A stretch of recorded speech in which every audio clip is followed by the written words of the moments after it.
Selamat malam semuanya, perkenalkan kembali nama saya Wira. Minggu lalu kita sudah selesaikan, kemarin ya, kemarin kita sudah selesaikan materi transfer learning. Jadi kita ternyata bisa mentransfer ilmu dari model lain ya gitu. Dan model lainnya tentunya yang sudah di-train gitu, istilahnya pre-train model waktu itu ya.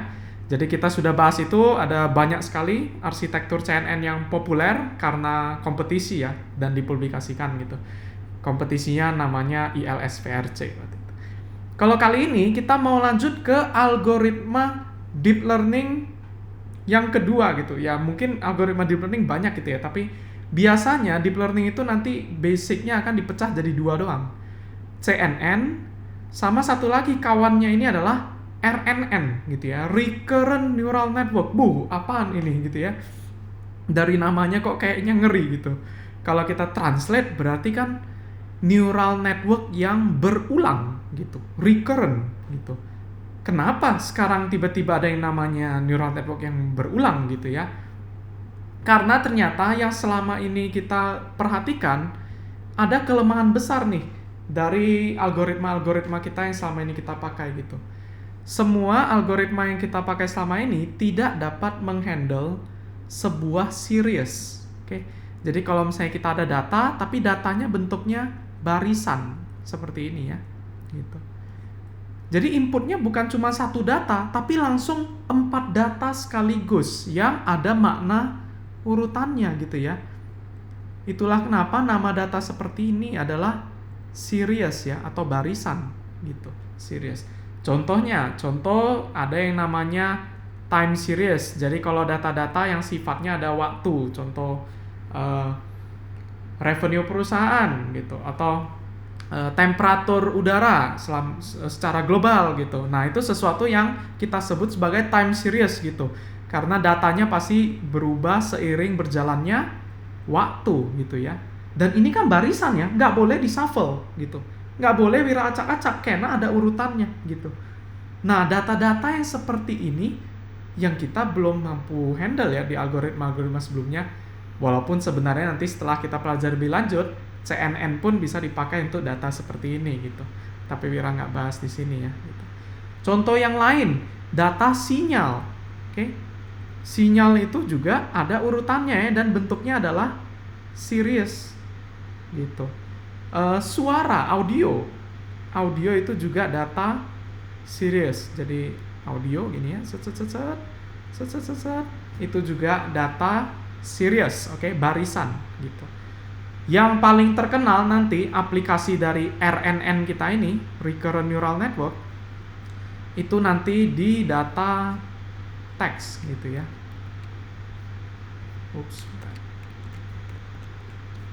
Jadi aplikasi paling populernya nanti di data teks gitu. Teks juga merupakan sebuah series ya datanya. Karena ada kata pertama, kata kedua, kata ketiga, kata keempat, baru inilah sebuah kalimat gitu.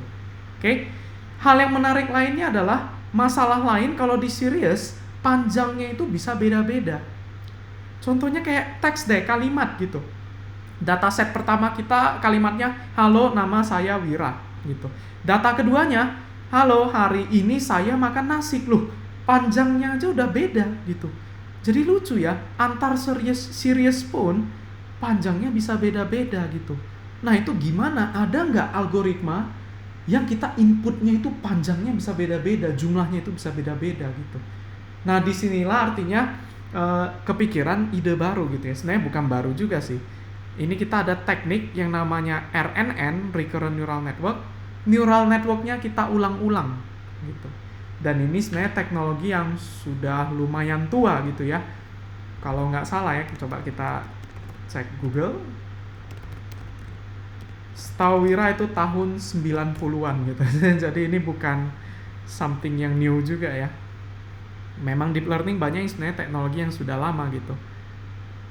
Berdasarkan David Hawksworth work, ini berdasarkannya 1986 gitu. Special kind of RNN 1980-an. Di 1993 baru teknologi ini gitu. Ya, jadi masih sebenarnya lumayan baru gitu ya. Bahkan ini lumayan populer, ada yang namanya LSTM, nanti kita bahas. Itu tahun 97 gitu. Di sini Wira udah lahir sih 97, tapi di sini ada yang belum lahir nggak 97? Jadi ini bukan teknologi yang baru banget ya, ini udah teknologi lama. Tapi idenya gimana caranya kita bisa memproses data yang bentuknya barisan, oke? Data yang bentuknya series. Dan itulah yang mau kita bahas dan kita selesaikan menggunakan neural network, tapi kita ulang-ulang gitu, oke? Recurrent neural network. Jadi kita mulai dongeng kita. Set. Oke. Coba perhatikan gambar ini nih. Silakan tebak ya, jawab di chat gitu. Gambar ini itu kalau Wira masukin neural network nih, masukin neural network, prediksinya ini serigala atau husky, wolf atau husky. Silakan coba tebak, ini wolf atau husky. Oke, dari Kak Ristia bilang wolf, Mas Josevan bilang wolf juga, Pak Kwita juga bilang wolf. Oh, semuanya bilang wolf gitu. Ini nggak mirip husky ya? Setengah-setengah, Pak. Oke, ada yang jawab 50-50 gitu. Oke, ceritanya kadang memang kita bisa ketemu data yang agak ambigu gini, dan yes, neural network biasanya kalau udah sangat ambigu dia bisa nebaknya nanti malah gray area ya, 50-50 gitu.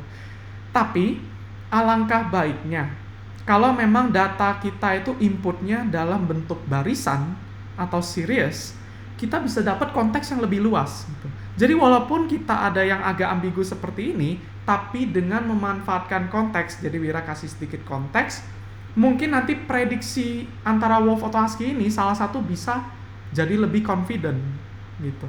Oke. Contohnya misalkan kalau sekarang datanya sekuensial ya, jadi ini datanya adalah barisan, pokoknya sekali input itu satu data yang terdiri atas 3 baris gitu ya, 3 barisan. Oke. Jadi di sini step pertama itu adalah gambar kucing, hewan rumahan. Step kedua adalah gambar burung, apa ini? Burung, dia juga hewan rumahan. Prediksinya cat, prediksinya bird gitu. Bagaimana dengan yang ketiga ini? Tapi kali ini karena ada informasi sebelumnya kayak ada konteks gitu. Sehingga kalau ada konteksnya, oh ini kayaknya hewan-hewan rumahan nih. Maka nanti ketika prediksi gambar ini, dia akan lebih nge-push ini adalah husky gitu, oke?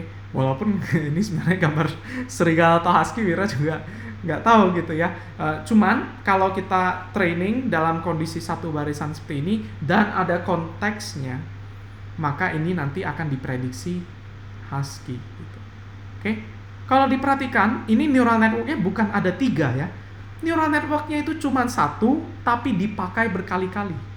Diulangi sampai sebanyak n kali, jadi 3 kali gitu ya. Nanti kedepannya kita namain ini adalah sequence length ya, atau S gitu. Oke. Jadi ini kita akan ulangi neural networknya 3 kali, tapi sekarang agak bedanya adalah konteks. Oke. Jadi kalau misalnya Wira ada neural network seperti ini, neural network inputnya langsung satu list sekaligus kan ya. Jadi let's say sequence-nya ada 3 data sekaligus kayak gini. Maka pertama ini duluan yang masuk, diprediksi gitu. Oke. Nah, yang menarik, apa yang terjadi di sini? Wira ada tambahkan satu variabel lagi yang Wira namain sebagai ingatan atau memori gitu ya. Memori tujuannya apa? Sebagai konteks aja gitu. Nanti konteksnya ini Wira lanjutin ke depan.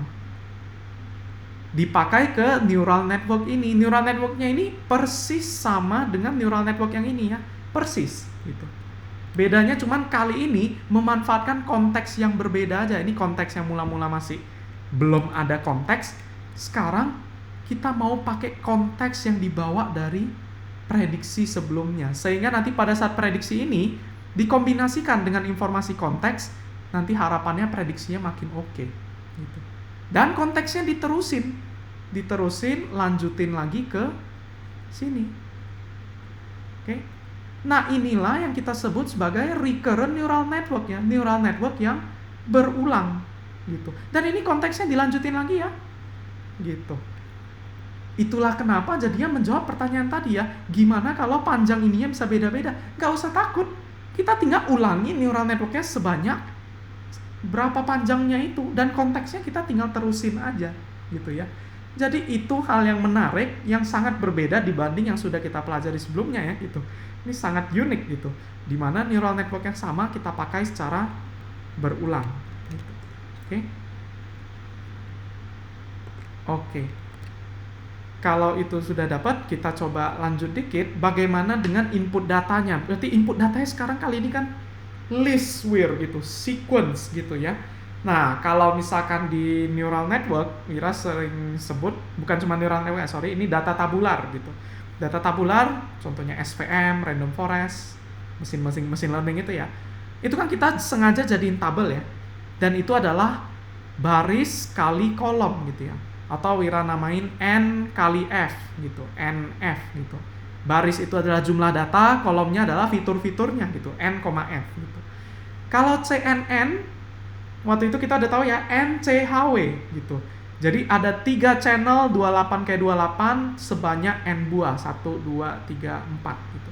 Sehingga kalau gambar ini 3 channel 28x28 gitu. NCHW gitu.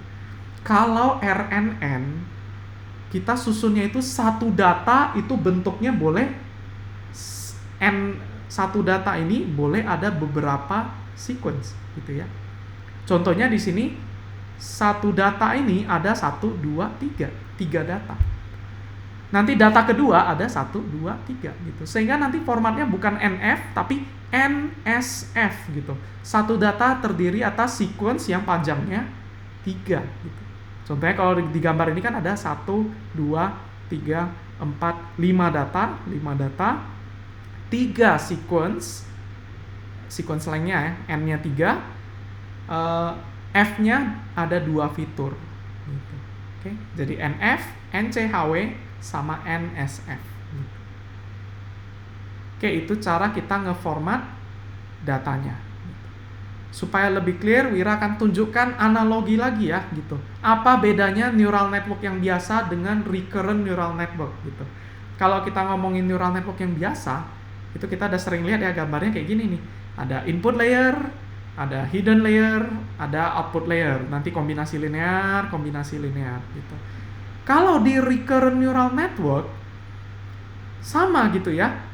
Jadi kita bisa lihat ini 2, 3, 1. Oke, ini juga 2, 3, 1. Tapi yang menarik, nanti hidden layer ini akan dilanjutin ke neural network yang selanjutnya gitu. Jadi yang awal-awalnya inputnya 2 ditambah ini nih. Sebanyak berapa banyak gitu ya. Ini yang nanti kita sebutnya tadi memori itu ya. Memori gitu. Atau istilah lainnya adalah hidden state gitu. Makanya di sini namanya hidden gitu. Jadi memori yang sebelumnya plus input fitur kita 2 kombinasi linear untuk menghasilkan memori yang baru. Yang nanti memori ini bisa dipakai untuk kombinasi linear, output layer, prediksi gitu. Memori yang baru diputar, dipakai nanti untuk neural network yang selanjutnya gitu. Oke, jadi gambarnya itu mirip seperti ini tadi ya. Gitu. Oke. Jadi kalau Wira ngikutin gambar ini 2 fitur. Fitur pertama, fitur kedua gitu. Memorinya ada 3 gitu. 1, 2, 3. Walaupun nanti sebenarnya terserah ya. Power of 2, pangkat 2 gitu. Wira udah sering sebut itu. Sehingga nanti manfaatkan 5 ini untuk kombinasi linear gitu. Jadi itu yang beda antara recurrent neural network sama neural network.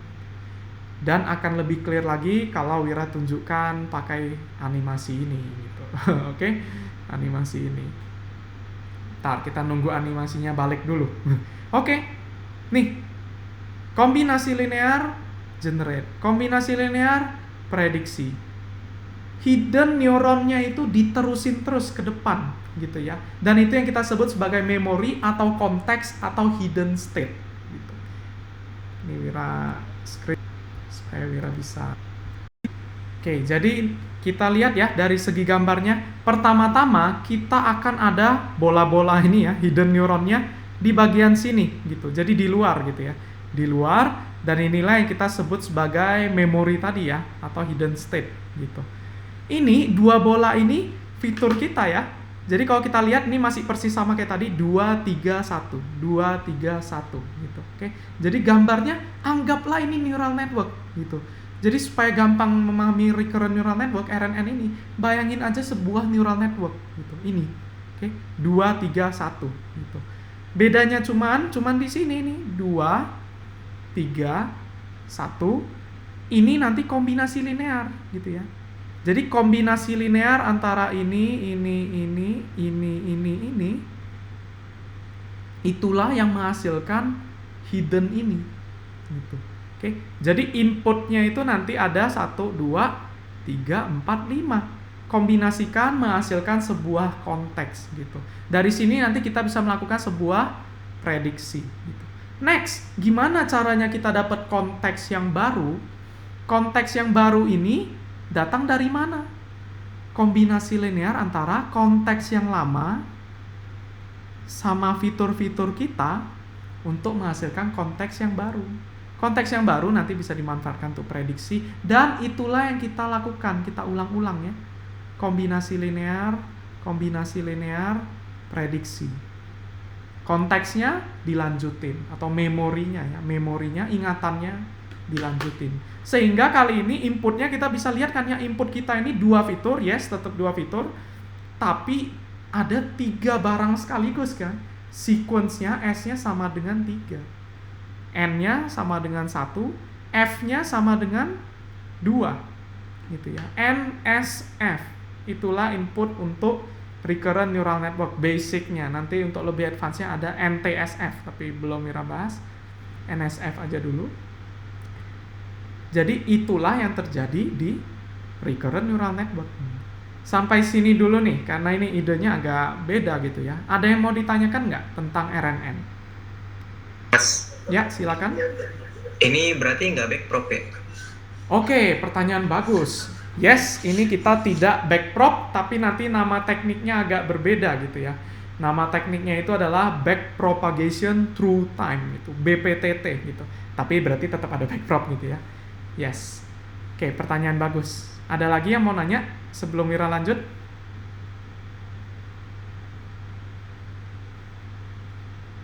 Oke, kalau nggak ada, Wira lanjut dulu ya. Animasi kayak gini kan berat ya. Gimana cara kita tampilin ke orang gitu? Jarang lah kita pakai animasi. Sehingga biasa kalau kita ilustrasiin RNN, kita suka gambarnya kayak gini aja gitu. Karena buat animasi itu lebih repot gitu ya. Jadi lebih mudah gambar kayak gini gitu. Gambar pertama, ini straightforward ya idenya. Kita bisa lihat di sini apapun yang keluar ingatannya dibawa lagi, dimasukin bareng sama input fitur. Gitu. Oke, berarti sebenarnya ini sama aja gambarnya seperti yang Wira gambarin tadi gitu ya. Bedanya ada 2 tipe gitu. Ini yang namanya simple representation, supaya simple aja, gambar nggak terlalu banyak. Atau ada yang namanya unrolled representation, jadi supaya nggak kayak gini kita buka gitu ya. Tapi kadang ini bisa menipu gitu ya, karena ada, kalau yang baru belajar tuh lihat, oh berarti ini neural networknya ada 3, enggak ya. Coba lihat balik gambar ini, neural networknya cuma 1 gitu. Tapi yang diulang-ulang itu adalah hidden neuronnya itu ya, atau sekarang kita sebutnya memory. Oke, memory atau hidden state. Konteks, bisa lah, banyak ya istilahnya. Nah, jadi gambarnya ada 2 ya. Bahkan kalau di artikel teman-teman nanti bakal lebih sering melihat yang kayak gini gitu ya. Unrolled atau yang simple. Jarang lah ada yang sampai buat animasi kayak Wira gini gitu ya. Oke. Bagaimana dengan multi-layer? Kalau mau multi-layer, ya tinggal balik lagi. RNN ini cuma neural network gitu. Jadi emang neural network nggak bisa multi-layer? Bisa juga kan ya? Jadi yang terjadi di RNN sama juga gitu. Tinggal tambahin 1 layer tambahan, tapi sekarang neuronnya ini yang di layer kedua itu juga diputer-puter gitu ya. Ini diputer-puter, ini diputer-puter, atau secara gambarnya jadi kayak gini gitu. Ini layer pertama, ini layer kedua. Layer pertama ada konteks dia sendiri yang dilanjutin-lanjutin. Layer kedua juga ada konteksnya sendiri yang dilanjutin-lanjutin gitu. Oke? Jadi sebenarnya nggak ada masalah gitu, karena RNN juga cuman sebuah neural network gitu. Kita ulangi aja gitu ya. Nothing special di sini. Gitu. Oke? Baru itu pertanyaan tadi, kayaknya Mas Kevin yang nanya ya. Bagaimana dengan backprop gitu? Backpropnya sekarang memang betul agak beda, karena dalam aturannya backprop itu kan turunan ya, turunan dari loss kita, berarti terjadi aturan rantai. Backprop itu aturan rantai. Kalau misalnya kita neural network yang biasa seperti ini, jadi kita feed forward, terus kita hitung loss, dari dapat lossnya kita bisa hitung kemiringan, mau hitung kemiringan dengan backprop ya. Feed forward, hitung loss, backprop, baru update weight-nya. Oke, update weight-nya. Karena kenapa? Ini semua yang berlaku ke perhitungan loss ini gitu kan ya. Tapi masalahnya, kalau kita sudah pakai recurrent neural network, berarti kan ini ada datang dari yang sebelumnya juga. Gitu. Oke. Yaitu dari sini gitu ya.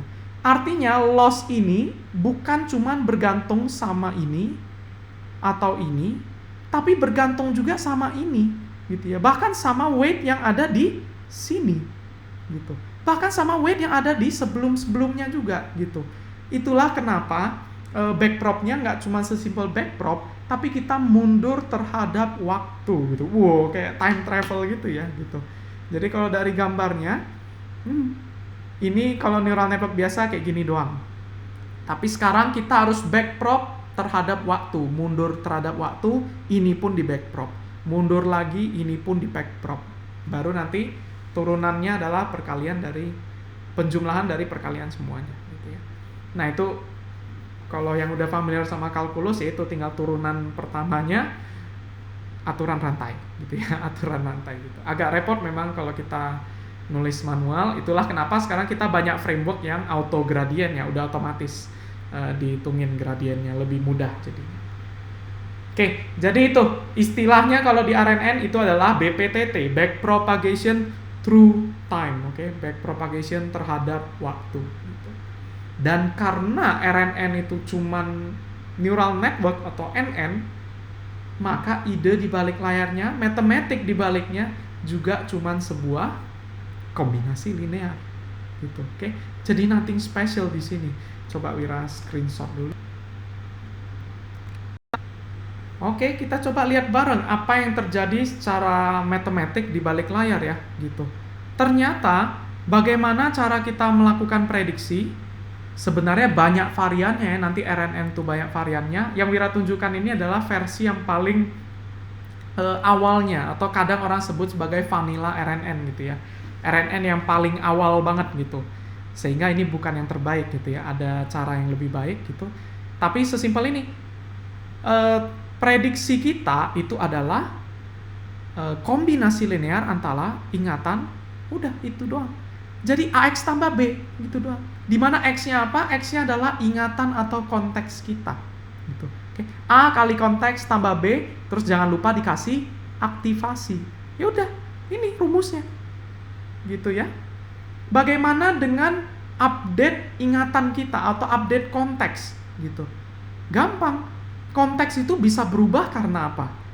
Berdasarkan konteks sebelumnya dan input ini kan ya. Justru karena inputnya hewan rumahan, makanya konteksnya harus diubah nih. Oh, sekarang konteksnya tentang hewan rumahan. Berarti next saya mau prediksi husky, bukan wolf gitu. Oke.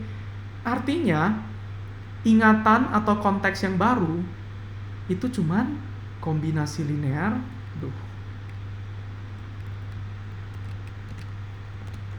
Cuman merupakan kombinasi linear dari apa?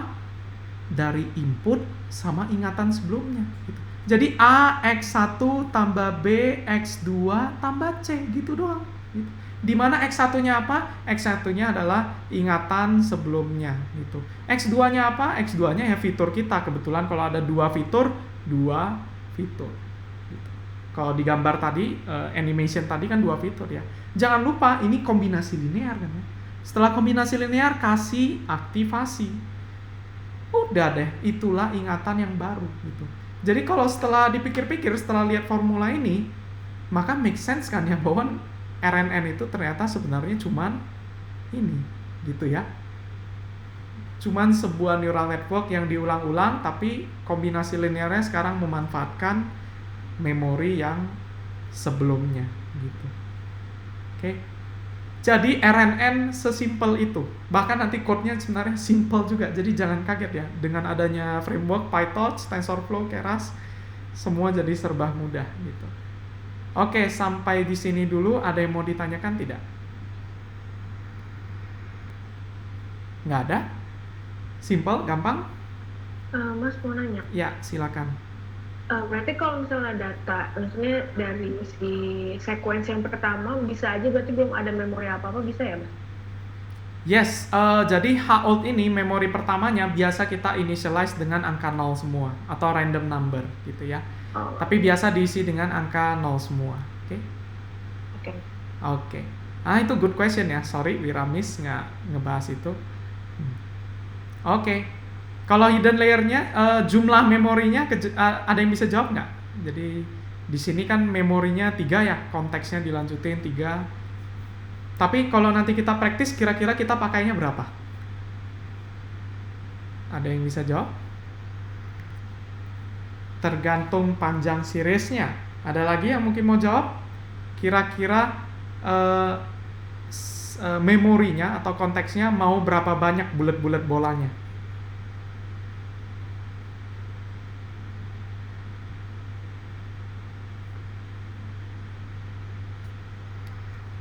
Oke, nggak ada ide ya. Dari Mas Kevin bilang panjang seriesnya, jadi tidak ya, gitu. Ingat, RNN itu cuman ini ya. Jadi coba bulat-bulatnya ini ada berapa banyak? Terserah ya, gitu. Jadi memorinya atau hidden state-nya itu terserah ada berapa banyak. Biasanya kalau kita udah diminta tebak, maka kita akan pakai power of 2, pangkat 2 gitu ya. Boleh 2, 4, 8, 16, silakan. Karena ini cuman ya kalau di neural network namanya hidden layer lah gitu. Kalau di sini namanya ingatan gitu ya, memory gitu. Nothing special gitu. Jadi jangan ragu ya, ini masih persis seperti yang sudah kita pelajari sebelum-sebelumnya. Cuman dimodif sedikit saja untuk kebutuhan yang baru.